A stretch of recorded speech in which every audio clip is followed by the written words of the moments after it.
ఒకేసారి 20,000 పెట్టుబడి పెడితే చాలు ఈజీగా నెలకు 50,000 సంపాదించే సూపర్ బిజినెస్ ఏంటో తెలుసా? Hello friends, welcome back to our channel. ఈ రోజు మనం మాట్లాడుకోబోయే విషయం చాలా ఆసక్తికరంగా ఉంటుంది. కేవలం 20,000 పెట్టుబడితో నిజంగానే నెలకు 50,000 రూపాయలు లేదా అంతకంటే ఎక్కువ సంపాదించడం సాధ్యమేనా? చాలా మంది సోషల్ మీడియాలో ఇలాంటి హెడ్లైన్స్ చూస్తారు.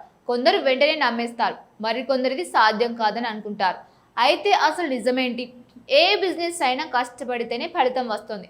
కానీ సరైన ప్లానింగ్ ఉంటే చిన్న వ్యాపారం కూడా పెద్ద ఆదాయాన్ని ఇవ్వగలదు.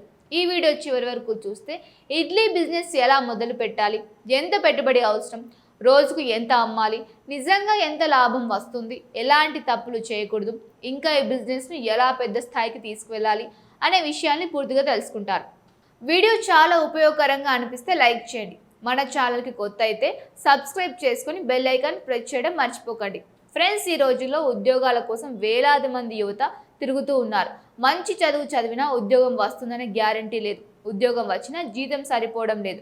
ఇదే సమయంలో చిన్న చిన్న వ్యాపారాలు ప్రారంభించి మంచి ఆదాయం పొందుతున్న వాళ్ళు కూడా మన చుట్టూ చాలా మంది కనిపిస్తూ ఉన్నారు. ఒకప్పుడు వ్యాపారం అంటే పెద్ద పెట్టుబడి కావాలి అనుకునేవారు, కానీ ఇప్పుడు పరిస్థితి పూర్తిగా మారిపోయింది.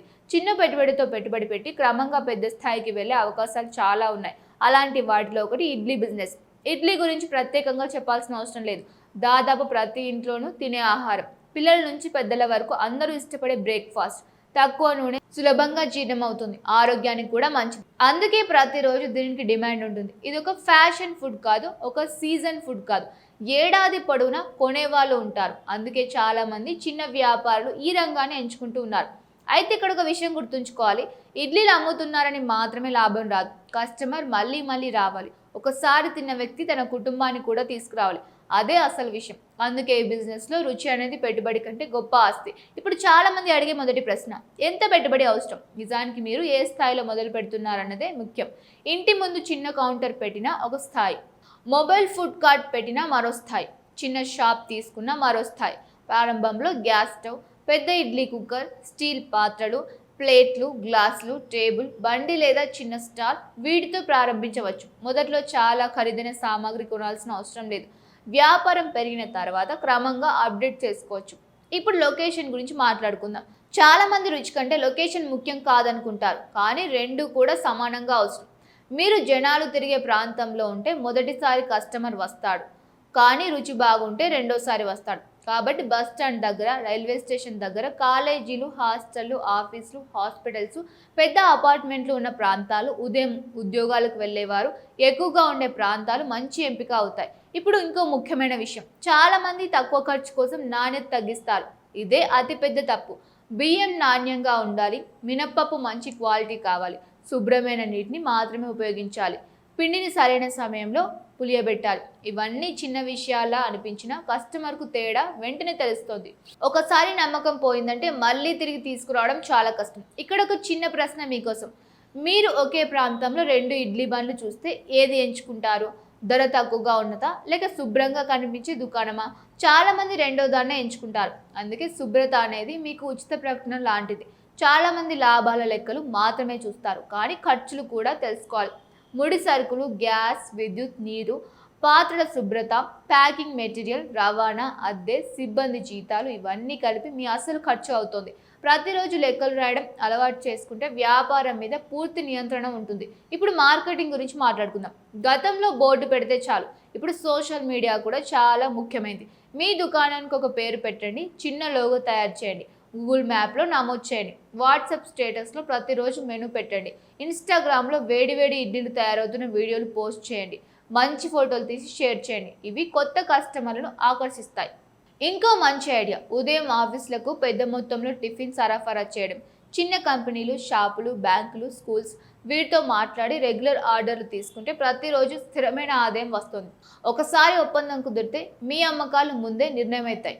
ఇప్పుడు చాలా మందికి సందేహం, కేవలం ఇడ్లీలతోనే సరిపోతుందా? ప్రారంభంలో సరిపోతుంది, కానీ తర్వాత క్రమంగా dosa, vada, pongal, upma, puri, filter coffee, tea వంటి ఐటమ్స్ చేర్చితే కస్టమర్ ఒకసారి వచ్చి ఎక్కువ కొనుగోలు చేసే అవకాశం ఉంటుంది. దీనివల్ల బిల్ విలువ పెరుగుతోంది, అదే లాభాన్ని కూడా పెంచుతోంది. ఇక్కడ ఒక విషయం గుర్తుంచుకోండి, ప్రతి కస్టమర్ ఒక ప్రకటన. అతను సంతోషంగా వెళ్తే మరో 5గురిని తీసుకొస్తాడు, అసంతృప్తిగా వెళ్తే మరో 10 మందికి చెబుతాడు. అందుకే కస్టమర్తో మర్యాదగా మాట్లాడడం కూడా వ్యాపారంలో భాగమే. ఇప్పుడు రిస్కుల గురించి కూడా మాట్లాడుకుందాం. వర్షాలు పడితే అమ్మకాలు తగ్గవచ్చు, పోటీ పెరగవచ్చు, ముడి సరుకుల ధరలు పెరగవచ్చు, గ్యాస్ ధరలు మారవచ్చు.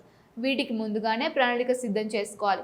ఖర్చులను నియంత్రించడం, సరైన స్టాక్ నిర్వహించడం, వృధాను తగ్గించడం చాలా అవసరం. ఇంకో ముఖ్యమైన విషయం, చట్టపరమైన అనుమతులు, స్థానిక సంస్థల నియమాలు, అవసరమైన ఫుడ్ సేఫ్టీ అనుమతులు, పరిశుభ్రత ప్రమాణాలు ఇవన్నీ పాటించడం దీర్ఘకాలిక విజయానికి ఉపయోగపడతాయి. వ్యాపారం చిన్నదైనా నిబంధనలు పాటిస్తే కస్టమర్ నమ్మకం పెరుగుతుంది. ఇప్పుడు అసలు ప్రశ్న, నిజంగా నెలకు 50,000 రూపాయలు సంపాదించవచ్చా? సమాధానం ఒకటే, అది పూర్తిగా మీ అమ్మకాలు, మీ ఖర్చుల నియంత్రణ, మీ నాణ్యత, మీ కష్టపడి పనిచేసే తత్వంపై ఆధారపడి ఉంటుంది. కొందరు స్థాయిని చేరుకుంటారు, ఇంకొందరు అంతకంటే ఎక్కువ సంపాదిస్తూ ఉంటారు, మరికొందరు నష్టపోతారు కూడా. కాబట్టి సోషల్ మీడియాలో కనిపించే ప్రతి ఆదాయ సంఖ్యను గ్యారంటీగా నమ్మకండి. మీ ప్రాంతంలో డిమాండ్ని పరిశీలించండి, చిన్న స్థాయిలో ప్రారంభించండి, అనుబంధం పెరిగిన తర్వాత వ్యాపారాన్ని విస్తరించండి. విజయం సాధించిన చాలా మంది చిన్న వ్యాపారుల కథలను చూసే ఒక విషయం స్పష్టంగా తెలుస్తుంది. వాళ్ళు ఒక్క రోజులో ఎదగలేదు, ప్రతిరోజు ఉదయాన్నే లేచారు, కష్టపడ్డారు, కస్టమర్ల మాటను విన్నారు, తప్పులు సరిదిద్దుకున్నారు. అదే వారిని ముందుకు తీసుకువెళ్ళింది. వ్యాపారంలో అదృష్టం కంటే క్రమశిక్షణ ఎక్కువ పనిచేస్తుంది.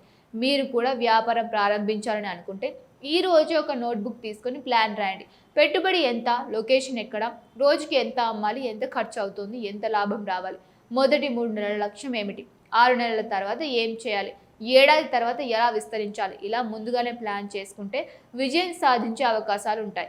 చివరిగా ఒక విషయం, ఏ పని చిన్నది కాదు. నిజాయితీగా చేసిన ప్రతి పని గౌరవమే. ఉద్యోగం కోసం ఎదురు చూడడం ఒక మార్గం అయితే వ్యాపారం ప్రారంభించడం మరో మార్గం. కష్టపడే మనస్తత్వం ఉంటే, నేర్చుకోవాలనే ఆసక్తి ఉంటే చిన్న వ్యాపారం కూడా మీ జీవితాన్ని మార్చగలదు. అందుకే నిర్ణయం తీసుకునే ముందు పూర్తిగా తెలుసుకోండి, మార్కెట్ను పరిశీలించండి, చిన్నగా ప్రారంభించండి, నాణ్యతను ఎప్పుడూ వదలకండి, కస్టమర్ను గౌరవించండి. అప్పుడు విజయం మీ వెంట వస్తుంది.